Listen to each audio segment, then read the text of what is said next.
আমি এখানে দাঁড়িয়েছি এই কারণে যে আমি আজকে 60 টাকা কেজি চাল খেতে পারছি, কিন্তু সামনে আমি 120 টাকা কেজি চাল খেতে পারবো না। এই কথাগুলো চালের সাথে হকারের কি সম্পর্ক, এটাই আপনাদের এখন একটা প্রশ্ন হতে পারে যে চালের সাথে হকারের কি সম্পর্ক।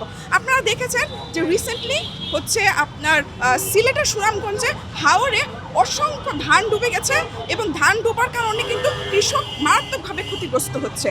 এখন কথা হচ্ছে এই যে ধান ডুবে যাচ্ছে, কেন ধান ডুবে যাচ্ছে, এর মেন প্রবলেমটা হচ্ছে লেবার ক্রাইসিস।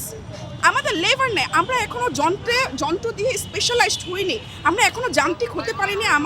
আমাদের যে এগ্রিকালচারাল সেক্টর আছে এটাকে আমরা এখনো যান্ত্রিক করতে পারিনি। তো আমাদের এখনো মানুষের উপর নির্ভর করতে হয়। আপনি গ্রামে যান, যে দেখবেন ওইখানে পুরুষ মানুষ নাই। কেন পুরুষ মানুষ নাই? তারা ঢাকায় এসে কেউ সবজি বিক্রি করছে, তারা ঢাকায় এসে কেউ ফল বিক্রি করছে, কেউ কাপড় বিক্রি করছে, কিন্তু ধান কাটার যখন সময় হয় তখন লেবার থাকে না।